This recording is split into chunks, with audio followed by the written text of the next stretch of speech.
tèmi lórí ẹjọ́ gbogbo ẹ̀yin àgbáyé gbà mí fèyí pọ̀ lọ́wọ́ mi ọmọ méjì péré ni mo bí o àbúrò ẹ̀gbọ́n SS ni kẹ́ ẹ ṣàánú fún mi o mi ò léèyàn sí gbọ́dọ̀ ní mí 20 years ago ni mo ti ń dá fèyí tán o ọmọ rẹ lọ́mọ mi o gbogbo àdúgbò yìí tẹ́ bá bèrè fèyí wá ṣàlàyé fún yìí o fèyí ò kì í ṣọmọ burúkú o ọmọ alálùbáríkà lọ́mọ mi o ọmọ mi ò gbàṣà àpàyàn oore ni spend ṣe fún Mohbad o oore ni fèyí àti spend ṣe fún Mohbad o because oore ni spend ṣe tó fi pe nọ́ọ̀sì ẹ̀ pé wọ́n treat ọ̀rẹ́ wọn o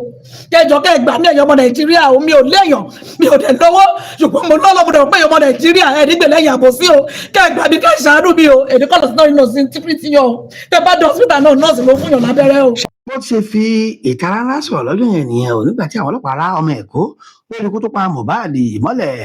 ìlérí olúwa ọmọ alọ́ba ọkùnrin lóní kàkásùfé tí ariwo ikú ẹ̀ la gbogbo òde àgbáyé jà ariwo láti màmá yìí papò ṣàì nípa o iléeṣẹ́ ọlọ́pàá padà tú ọmọ yìí sílẹ̀ wọn làwọn yóò tún ké sí o tí ọ̀rọ̀ bá kàn án nítorí Mohbad ni ó kú lóòótọ́ ṣùgbọ́n ariwo àti òǹrọ̀rùn tí ó tẹ̀lé ikú ọkùnrin yìí kò dáwọ́ dúró ṣá o lónìí ọjọ́ Ẹtì Friday gan ni ilé ẹjọ́ kan nílùú Ìkòròdú nípínlẹ̀ Èkó pàṣẹ pé ó ti dandan o kí wọ́n fojú omidan Fèyí Ògèdèngbé ba ilé ẹjọ́ wọn ní obìnrin náà sì gbọ́dọ̀ ká ọ̀pọ̀ ìròjọ́ ni o látàrí abẹ́rẹ́ tí wọ́n sọ pé ó gún Mohbad nítorí wọ́n sì kú mọ́ wọn lọ́wọ́ lójú ẹsẹ̀ wọ́n ní ìlérí olúwa lọ́ba ẹni tí ayé mọ̀ sí Mohbad kò kọ̀ kú lásán o abẹ́rẹ́ tí Fèyí tí màmá ẹ̀ sọ pé òun nìkan ni òun wò lójú igun gan ni ó ṣekú pa á fún ìdí èyí ó ti wá di dandan o ó ká ọ̀pọ̀ ìròjọ́ níwájú adájọ́ nígbà tí adájọ́ Sótòbí ń fi ètò ìdájọ́ ẹ̀ lélẹ̀ bóyá ó lẹ́tọ̀ọ́ kí ìjọba bá obìnrin nọ́ọ̀sì ọ̀sílẹ́rì ìṣẹ́jọ́ ó ní Fèyí Ògèdèngbé kì í ṣe nọ́ọ̀sì tó forúkọ sílẹ̀ lọ́dọ̀ ìjọba o bẹ́ẹ̀ ni kò tí kọ́ṣẹ́ ọ̀hún débi tí wọ́n lè pè ní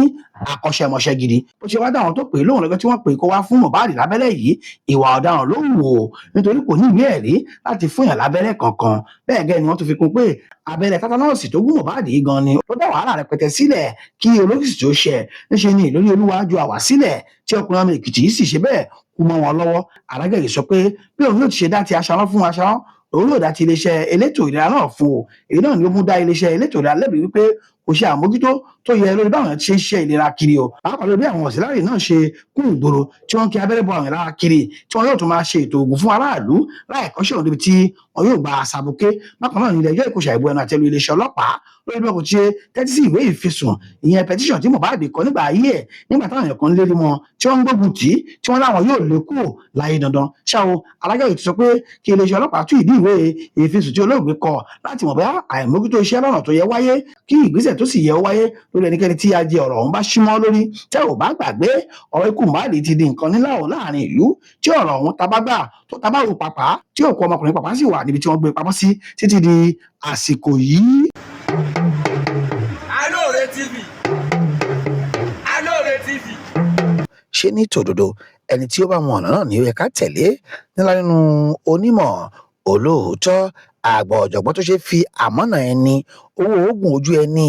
ìlàkàkà láti ṣe ààyè láṣẹ pé bá ṣe ní Honourable Abdulateef Abdulhakeem ń ṣèbí nílá nínú onímọ̀ ni o bẹ́ẹ̀ ló jẹ́ olóòótọ́ pẹ̀lú káwé ká sọ bẹ́ẹ̀ ká ṣe bẹ́ẹ̀ èyí ganan ní Honourable Yẹ̀pẹ́ fi kó àkóyawọ́ tí ìwà ìsọ di àyànfẹ́ ọ̀pọ̀lọpọ̀ láàrin ìlú ṣe ìrántí ìgbà tó wà nílé ìgbìmọ̀ aṣòfin Èkó níbi táwọn kan ti fẹ́ dàgbà darúgbó síbẹ̀ àáfàá onímọ̀ yìí ló sọ pé òun bá ti lo sáà kan tán kóun máa lọ sílé lórí gbájúmọ́ ṣé òun ni o Honourable Yẹ̀pẹ́ gẹ́gẹ́ bó ṣe máa ń pè lónìí àmọ́nà lọ́dọ̀ pé níbẹ̀ bá wá kẹ́sì tó lórí tó pe tẹlẹ́mù tó ní ká wá lọ ṣe hájì níbi táwọn ti lọ sí Mẹ̀dínà lọ sí Síárà táwọn tó dé Mẹ́kà níbi tá a ti máa gàràfá di aláàjì òun aláàjà ẹ ò rí wípé ìrọ̀rùn ti dé náà nù ṣá o umrah tinú oṣù Ramadan nìkan ní iléeṣẹ́ wọn ṣe lásìkò yìí ná pẹ̀lú ìyàtọ̀ ńlá sáwọn tó kù iléeṣẹ́ Abdulateef Integrated Hajj and Umrah Limited nìyí o kí ló mú yàtọ̀ láàrin àwọn akẹgbẹ́ ẹnu oníkan láti gbọ́. Assalamu alaikum wa rahmatullahi wa barakatuh. Orúkọ company wa ni Abdulateef Hajj and Umrah Integrated Services Limited. Umrah Ramadan nìkan àtúnfiṣẹ́ hajj. Gbogbo àwọn umrah oṣooṣù yẹn àwa ò kí ń ṣe torí pé a máa ń fẹ́ gbáradì fún iṣẹ́ ńlá. Lákòótán fẹ́yìn tẹ́ fẹ́ lọ ṣe hajj alálùbáríkà àti umrah aláṣẹ pé ẹ lè ti pé nọ́mbà yìí Ambassador Bashir Oshitabe 081-218-730-11 tàbí 090-39-600-120 àràfà alálọ́bọ̀ alálọ́gbà